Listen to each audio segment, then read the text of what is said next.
Oke, selamat pagi teman-teman. Bertemu lagi dalam pembelajaran kimia kita kali ini membahas mengenai ikatan kimia. Nah, dalam pembelajaran kita kali ini kita akan membahas apa tujuan dua atau tiga unsur berikatan dan bagaimana cara mencapai kestabilan sebuah unsur dan nanti jenis-jenis ikatan kimia yang terbentuk ketika dua atau tiga atau lebih unsur mengadakan ikatan, gitu ya. Jadi ada tiga sub pokok yang harus kita pelajari. Yang pertama, Anda paham apa tujuan unsur berikatan. Yang kedua, bagaimana prinsip kestabilan unsur. Dan yang ketiga adalah Anda paham jenis-jenis dari ikatan kimia yang terjadi. Kali ini kita khusus membahas dua ikatan, yaitu ikatan ionik dan kovalen.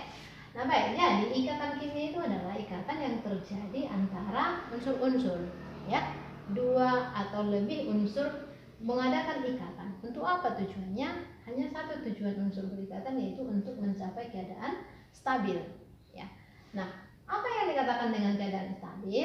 Suatu unsur dikatakan stabil apabila dia memenuhi aturan oktet dan duplet, ya, mengikuti konsep konfigurasi dari gas mulia. Masih ingat teman-teman kemarin unsur golongan 8A atau kita sebut namanya dengan gas mulia ada terdiri dari unsur helium, neon, argon, kripton, xenon, dan radon. Jangan lupa kalimat-kalimat yang bisa membuat Anda lebih mudah untuk mengingatnya. Misalkan seperti heran, nenek, ari, keriting sekali rambutnya, gitu ya. Nah, kalau kita melihat konfigurasi dari unsur gas mulia ini, oke, kita perhatikan. Ini helium mempunyai elektron valensi 2, kemudian neon elektron valensinya 8, argon 8, kripton 8, lalu xenonnya juga 8 dan radonnya 8. Apa yang bisa kita lihat dari sini?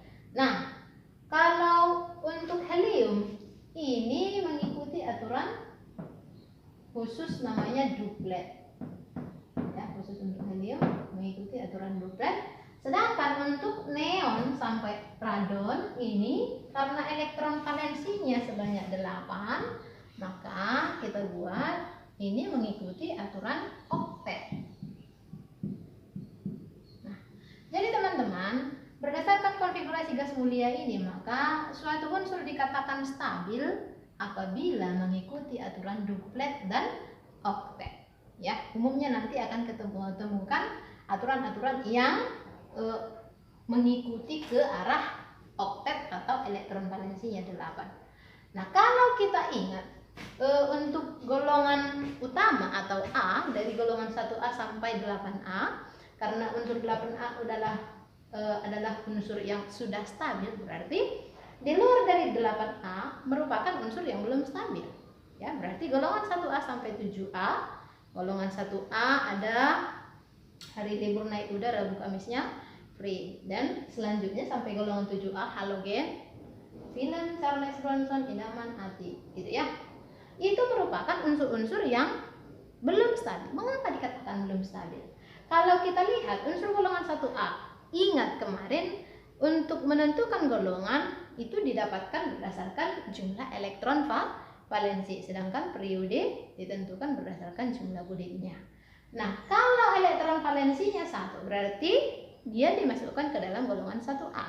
Demikian untuk golongan 2A, elektron valensinya 2, berarti dimasukkan ke dalam golongan 2A sampai ke elektron valensinya 7, maka dia dikatakan sebagai golongan 7A. Nah, jadi elektron valensi untuk 1A sampai 7A, ya, ini tadi yang duplet khusus untuk helium ya teman-teman ya. Maka karena elektron valensinya belum memenuhi seperti gas mulia yang mengikuti aturan oktet, maka unsur golongan 1A sampai 8A dikatakan belum stabil. Nah, jadi kira-kira bisa nggak unsur golongan 1A dan sampai ke 7A bisa mencapai kestabilan? Jawabannya bisa. Caranya bagaimana? Nah, itu tadi ya. Apa tujuan ikatan kimia? Maka tujuannya itu terjadi untuk suatu unsur menjadi lebih stabil dengan mengikuti aturan oktet. Nah, bagaimana caranya? Caranya hanya ada dua.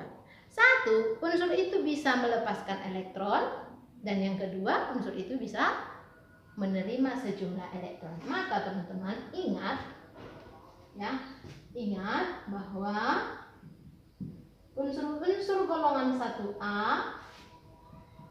sampai dengan unsur-unsur golongan 7A itu bisa mencapai kestabilan dengan cara melepas elektron dan bisa juga dengan menerima sejumlah elektron.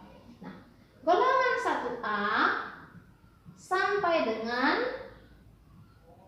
3A ini cenderung untuk lebih mudah melepaskan elektron. Kemudian golongan 4A sampai dengan golongan 7A ini lebih cenderung untuk menerima sejumlah elektron. Oke. Kalau kita ingat unsur golongan 1A, nah tadi elektron valensinya 1, maka dia dalam golongan 1A. Maka ini elektron valensinya sama dengan 1. Kalau unsur golongan 2A berarti elektron valensinya 2. Golongan 3A elektron valensinya sama dengan 3. Maka untuk mencapai kestabilan, unsur-unsur yang ada di dalam golongan 1A, unsur yang ada di dalam golongan 2A akan cenderung melepaskan elektron. Berapa elektron yang dilepaskan? Sebanyak elektron valensinya. Coba perhatikan. Kalau golongan 1A elektron valensinya 1, maka dia harus melepaskan elektron sebanyak 1. Oke. Kemudian kalau golongan 2A, maka dia akan melepaskan elektron sebanyak 2. Golongan 3A akan melepaskan elektron sebanyak 3. Ya. Ingat yang dilepaskan itu adalah elektron. Kemudian bagaimana dengan unsur golongan 4A sampai 7A? Golongan 4A, golongan 5A, golongan 6A, dan golongan 7A ini elektron valensinya 4, elektron valensinya 5, elektron valensinya 6, dan elektron valensinya 7. Kalau tadi 1A yang dilepaskan itu sebanyak elektron valensinya, apakah unsur golongan 4A sampai 7A adalah unsur yang harus menerima sebanyak elektron valensinya? Jawabannya tidak. Beda konsepnya. Karena apa? Kalau golongan 4A elektron valensinya sudah 4. Lalu dia hendak mencapai kestabilan dengan mengikuti aturan oktet. Berarti kita harus membuat elektron valensinya menjadi 8. Kalau sudah tersedia 4, maka dia harus menerima sebanyak 4 elektron lagi. Jadi stabil lah dia karena elektron valensinya 8. Maka ini dia harus menerima sebanyak 4 elektron. Bagaimana golongan 5A? Apakah dia menerima sebanyak 5? Kalau 5 ditambah 5 berarti 10 lebih. Maka dia harus menerima sebanyak kekurangannya dengan tujuan mencapai kestabilan dengan aturan oktet. Maka yang diterima unsur golongan 5A hanya sebanyak 3 elektron. Kemudian terima 2 elektron. Lalu yang 7A akan menerima 1 elektron. Begitu ya teman-teman ya. Jangan silap. Jangan mengikuti konsep, meratakan konsep ini karena 1A sampai 3A melepaskan sebanyak elektron valensinya, lalu kamu meratakan sampai ke bawah. Tidak, pemahamannya tidak seperti itu. Oke, nah sesudah kita tahu bahwa unsur 1A sampai 7A bisa mencapai kestabilan dengan cara melepas dan menerima elektron, maka cobalah perhatikan. Kalau ada misalkan Na, nomor atomnya 11. Kalau kita konfigurasikan berarti menjadi 281. Kita perhatikan elektron valensinya berapa? 1. Berarti ini termasuk unsur golongan 1A. Oke. Bagaimana cara si Na ini supaya stabil? Karena elektron valensinya masih 1, berarti belum stabil. Bisakah si Na menjadi stabil? Bisa. Caranya, ingat prinsipnya, kalau golongan 1A sampai 3A akan melepaskan elektron. Maka untuk menjadi stabil, si Na ini harus melepaskan 1 elektron. Dari mana elektron yang 1 itu dilepas? Pastilah dari elektron valensinya, dari elektron pada subkulit atau kulit yang terluarnya. Maka kalau si Na melepaskan 1 elektron, berarti hilanglah 1 ini. Maka kalau ada unsur yang melepaskan elektron, kita sebutlah istilahnya dengan kation, berarti bermuatan positif. Maka Na harus menjadi Na positif. Artinya apa? Bahwa atom Na melepaskan satu elektron. Sesudah dilepaskan satu elektron, maka konfigurasinya menjadi 28. Nah, sekarang coba bandingkan. Kalau dia hanya keadaan unsur bebas Na, nomor atomnya 11, dia belum stabil. Tapi setelah dia melepaskan satu elektron, maka elektron valensinya 8. Maka ini menjadi stabil. Kemudian yang kedua, kalau kita lihat unsur Cl. Cl nomor atomnya 17. Kalau dikonfigurasi 2, 8, 7. Elektron valensinya 7, berarti belum stabil. Bisakah si Cl menjadi stabil? Jawabannya bisa. Caranya adalah, ingat kalau dia elektron valensinya 7, berarti ini adalah golongan 7A. Gitu ya. Maka bagaimana caranya untuk mencapai kestabilan? Maka karena di sini sudah 7, akan lebih mudah menerima 1 daripada dia harus melepaskan 7, kan begitu ya. Nah, jadi si Cl harus menjadi Cl negatif. Artinya bahwa atom Cl ini menerima 1 elektron. Maka konfigurasinya menjadi 2, 8, 8. Mengapa menjadi 288? Karena sudah diterima sebanyak 1 elektron. Maka si Cl dengan menerima 1 elektron, keadaannya menjadi stabil. Nah, jadi teman-teman, ada 2 cara untuk mencapai kestabilan sebuah unsur. Satu bisa dengan cara melepaskan elektron, yang kedua bisa dengan menerima. Oke, baik. Nah, sekarang kita lanjutkan untuk jenis-jenis ikatan kimianya. Tadi di awal sudah saya bilang kita fokus ke ikatan ionik dan ikatan kovalen. Oke, yang pertama adalah ikatan ionik. Ikatan ionik ini merupakan ikatan yang terjadi karena adanya serah terima, ya, ada serah terima, berarti ada yang memberikan, ada pula yang menerima. Serah terima sepasang elektron. Oke, jadi dalam ikatan ionik nanti akan muncul muatan positif dan muatan negatif. Karena muatan positif artinya bahwa unsur itu melepaskan elektron, muatan negatif berarti unsur tersebut menerima elektron. Nah, jadi ingat teman-teman, cercepnya nanti, cara gampangnya untuk mengingat, kalau dia ikatan ionik umumnya terjadi antara unsur yang bersifat logam dengan unsur yang bersifat non-logam. Kemudian yang kedua, unsur logam itu biasanya akan melepaskan elektron untuk mencapai kestabilan. Kalau non-logam itu umumnya akan cenderung menerima elektron.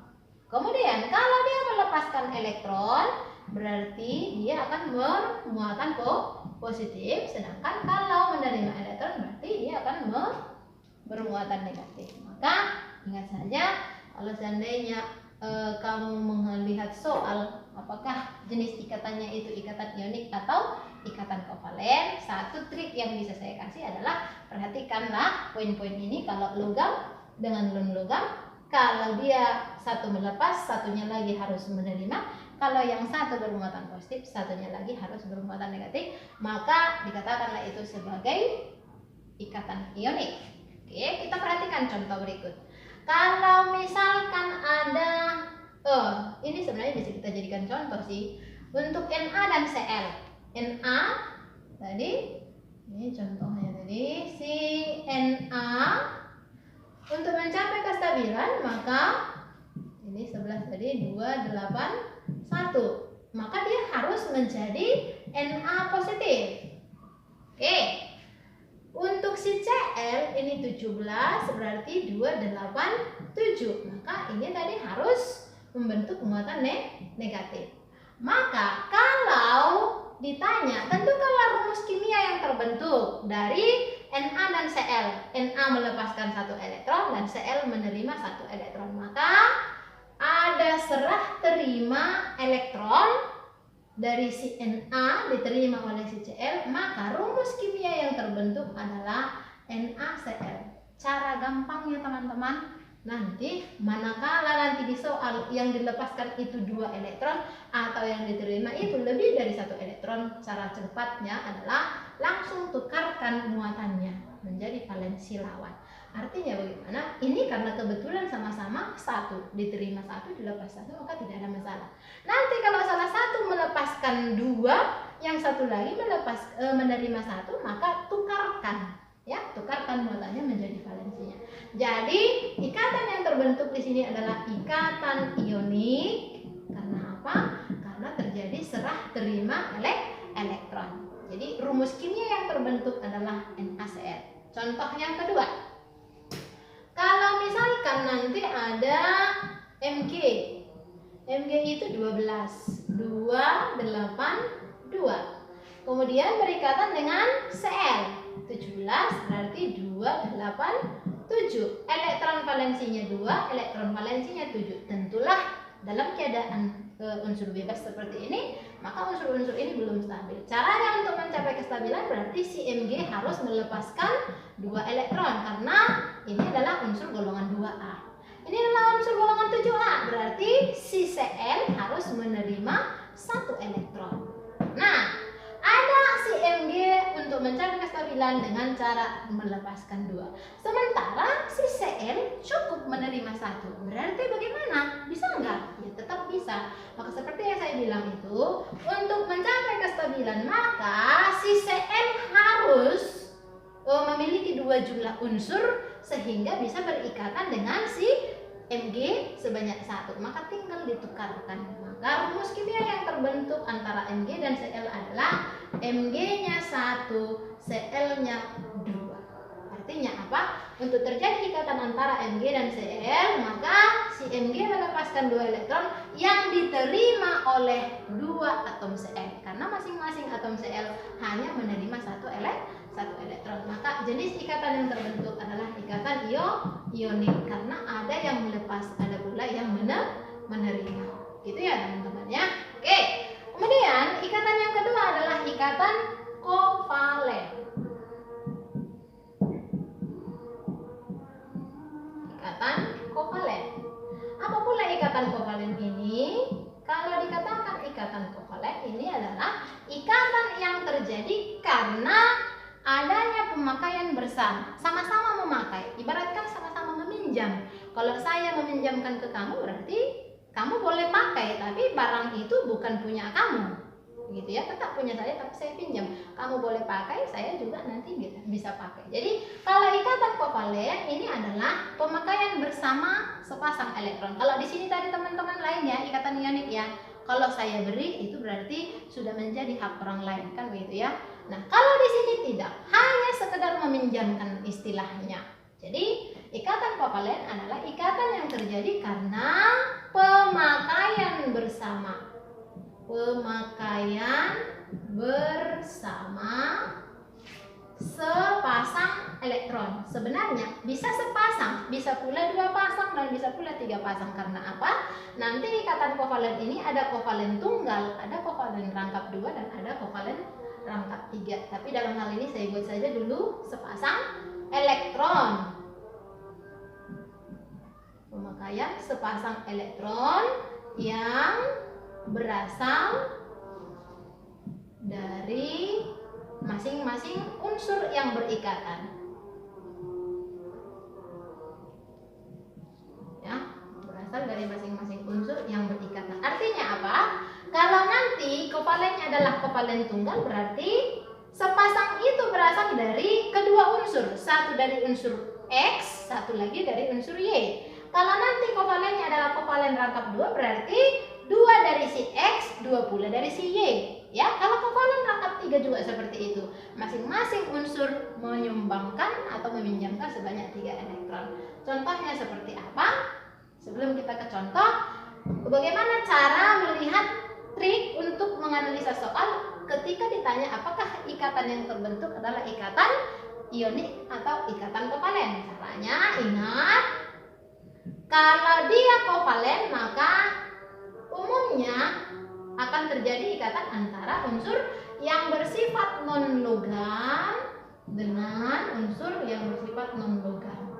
ya, jadi sesama non-logam. Kemudian non-logam itu biasanya akan menerima sejumlah elektron untuk mencapai kestabilan, maka ini pun seperti itu, berarti terima elektron. Kemudian ini akan membentuk muatan positif, ini juga begitu, membentuk muatan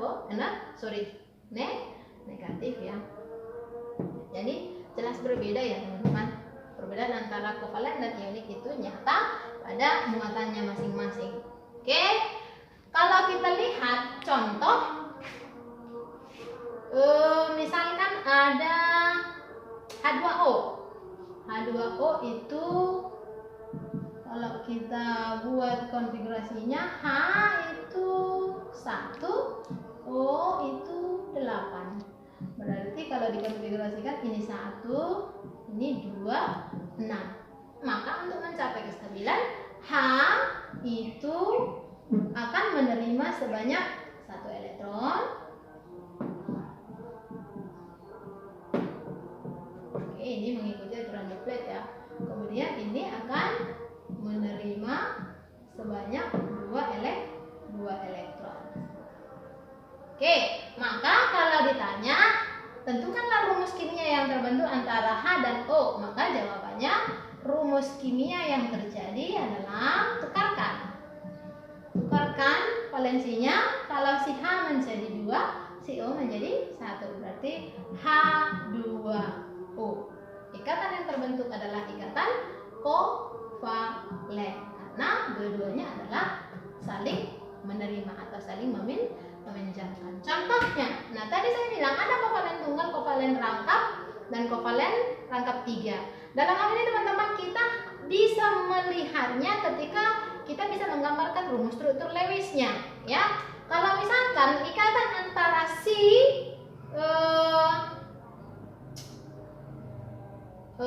misalkan dalam H2, maka terbentuklah ikatan kovalen tunggal. H memiliki 1 elektron valensi ini ya. Kemudian H yang satu lagi juga memiliki 1 elektron valensi. Maka ini mengikuti aturan duplet. Jadi kalau kita singkat struktur Lewis ini menjadi H ikatan tunggal. Kalau sepasang kita buat ini garisnya 1 atau tangannya 1. Maka dikatakanlah ini ikatan kovalen tunggal karena terjadi antara non-logam dengan non-logam atau sama-sama menerima 1 elektron. Kemudian kalau dia untuk O, misalkan untuk O2. O2 itu ini tadi akan menerima masing-masing 2 elektron. O yang satu dengan O yang satu lagi sama-sama menerima 2 elektron. Maka kalau kita buat O memiliki 6 elektron valensi, berarti ini kalau kita buat seperti ini. Kemudian O yang satu lagi, karena ada 2 atom O ya, maka dia juga memiliki 6 elektron valensi. Nah, maka di manakah nampak ikatan kovalennya? Perhatikan, awalnya ketika dia hanya unsur bebas, O yang ini belum stabil karena elektron valensinya masih 6. Maka dia akan meminjamkan 2 terhadap si O ini, dan O yang ini pun akan meminjam 2 dari O di sebelahnya. Maka kalau kita buat, O yang di sebelah kiri akan menjadi stabil dengan cara meminjam 2 punya si O yang di sebelahnya. Demikian O yang satu lagi sebelah kanan ini dia akan menjadi stabil ketika dia meminjam 2 punya O yang di sebelah kiri. Jadi 1, 2, 3, 4 menjadi 8 stabil. Kalau yang ini pun seperti itu, 1, 2, 3, 4. Maka inilah yang disebut dengan ikatan kovalen rangkap 2. Ya, kalau rangkap itu sepasang, biasanya seperti itu ya. Kalau rangkap itu, kalau sepasang itu terdiri dari 2, berarti kalau 2 pasang itu rangkap 2 pasang berarti ada 4 elektron yang berikatan. 2 dari O sebelah kiri, 2-nya lagi dari O sebelah kanan. Kalau dia rangkap 3, misalkan kalau terjadi ikatan antara N dengan N, N2. N itu kalau kita ingat nomor atomnya 7. Kalau dikonfigurasi menjadi 2 5. Berarti golongan 5A dia hendak mencapai kestabilan dengan cara menerima 3. Terima 3 elektron. Oke, berarti nanti elektron valensi si N awalnya dalam keadaan unsur bebas dia adalah belum stabil. Tapi setelah nanti berikatan dengan satu N yang lain, maka dia akan mencapai kestabilan dengan cara meminjam 3 dari unsur N yang di sebelahnya. Kita buat N yang pertama elektron valensinya 5 ya. Berarti di sini sepasang, kita buat di sini karena yang mau dipinjam itu adalah 3, maka N yang ini pun harus menyumbangkan 3. N satu lagi juga seperti ini. 3. Nah, sekarang apakah dengan cara menyumbangkan 3 elektron maka masing-masing atom N menjadi stabil? Kita periksa. N ini menjadi 1, 2, 3, 4. Maka atom N yang di sebelah kiri akan menjadi stabil dengan mengikuti aturan oktet, 8 elektronnya. Ini juga seperti itu, menjadi oktet 1, 2, 3, 4. Berarti di sini kita lingkari ya. Oke. Jadi masing-masing unsur N menjadi stabil dengan cara memakai 3 pasang elektron secara bersama-sama. Maka inilah yang dikatakan sebagai ikatan kovalen rangkap 3. Oke, jelas ya teman-teman, ikatan kovalen tunggal, kovalen rangkap 2 dan kovalen rangkap 3. Begitu teman-teman pembahasan kita kali ini mengenai ikatan kimia, ikatan ionik dan ikatan kovalen. Semoga bermanfaat.